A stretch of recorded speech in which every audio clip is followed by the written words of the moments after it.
Hello, good afternoon, everyone. Happy New Year. Okay, bear with me here. I have a couple things at the top. In the coming days, the President and First Lady will travel to New Orleans, Louisiana. The President and First Lady will grieve with the families and community members impacted by the tragic attack on January 1st and meet with local and state officials on the ground. The president has been extremely focused on ensuring that everything possible be done to complete this investigation, ensure the safety of the community, and provide any and all federal assistance to support state and local officials. Since Wednesday, the president has held regular meetings with his Homeland Security team to receive the latest information on the investigation and convey the need to do everything possible to complete this investigation and keep the American people safe. The president has also spoken to the mayor of New Orleans and the governor of Louisiana to offer support to both state and local officials. His team remains in close touch with their teams. And as the president said earlier today, you heard him moments ago, he has spoken with the families of the victims. As he made clear, there is no justification for violence of any kind, and we will not tolerate any attack on any of our nation's communities.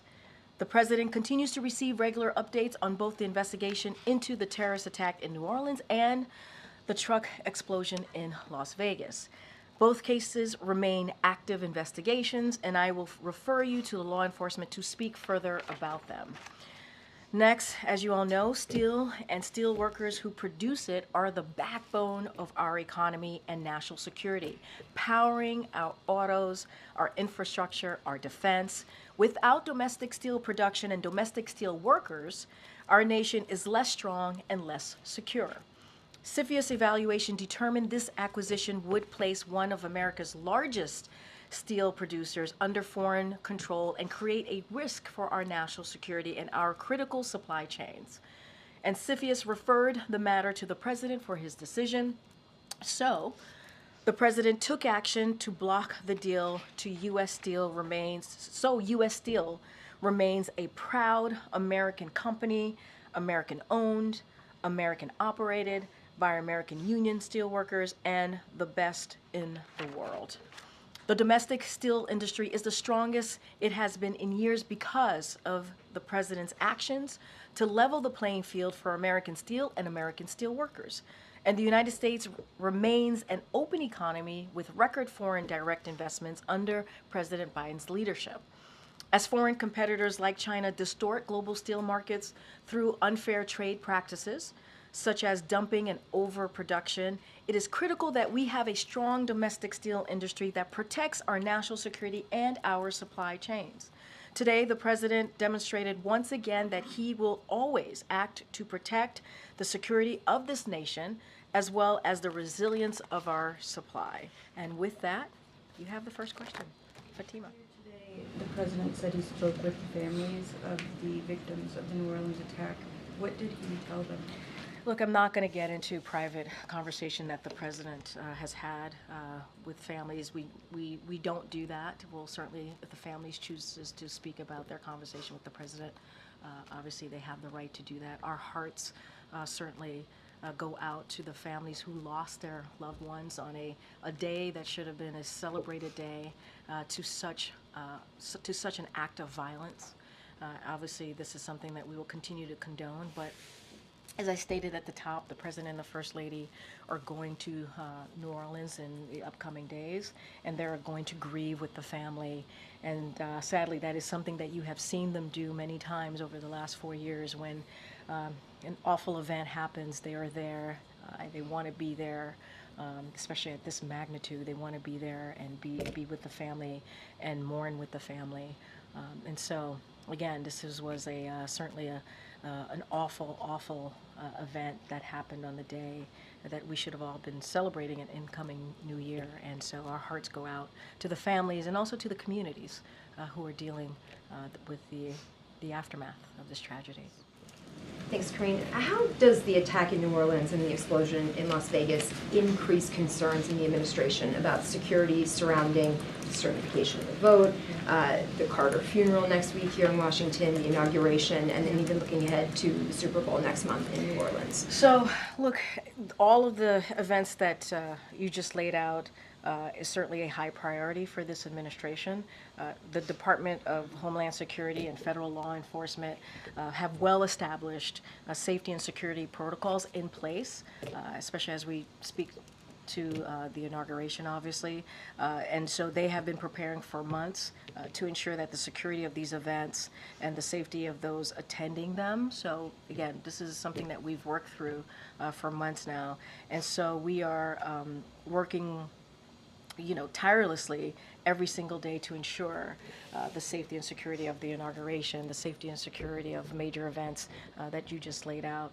It is important to the president that we continue to protect, as I said at the top, American communities across the country, and certainly that's what the president's going to wants his team to focus on, and that's what they have been focusing on. Both suspects in New Orleans and Las Vegas served in the military. Does the president find that aspect of this troubling, and is he concerned about the problem of radicalization in the military? So look, I'm going to, obviously the FBI is continuing their investigation, so they can speak to the FBI and the Department of Defense, as you just stated, because of their status and affiliation to their military service. I would have to refer you to the Department of Defense to speak to that specifically. I don't want to get into a back and forth on this. What we can say is continue to condemn any form of violence and do whatever we can and continue to do the work, obviously, to make sure that there is a security protocol continues and we protect Americans and certainly communities across the country. I'm not going to dive into the two subjects. Can you say the president had any reaction when he heard that detail about both of these suspects? What I can say is the president his heart is going out to the family who were certainly affected and lost a loved one that day, and what he wants to do is to make sure that his team is continuing to do the work to make sure that Americans are protected, communities are protected, and that's what I can speak to. You heard that from the president multiple times this week already, and that's going to be the president's focus. Thanks, Karine. President-elect Trump, a little while ago today, seemed to take issue with the fact that American flags will be flown at half-mast at the time of his inauguration, considering the passing of former President Jimmy Carter. Is there any potential for that to not be the case? Is that a decision say that one more time? that the White House will Say that one more time. The flags are due to be flown at half-mast at the time of the inauguration, and President Trump seems to be taking issue with that. Is that a decision that the White House would consider reversing or reevaluating? No. President-elect Trump had communicated on his social media some inaccurate information related to New Orleans early on. Is the president at all concerned about the flow of information and briefing and access to whatever intelligence or whatever he might need in terms of this transition? Is he comfortable with the information flow to the president-elect on matters like this? I mean, look, and I'm actually glad you asked this question, because one of the things that you all do as a journalist body is that you were able to fact check and say that what was stated by the president-elect was simply false, and I think that is important, right? Which is why we respect the hard work that all of you do. As it relates to the president and the information that he gets, obviously that's something for ODNI if it's related to intelligence and specific information in that nature.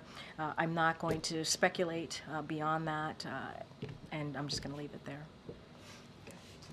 Just three things. The FBI and CTC DHS put out a law enforcement bulletin earlier today warning of copycat attacks in the wake of New Orleans. What assurances can the White House offer to the public, many of whom might be scared of this kind of vehicle ramming attack?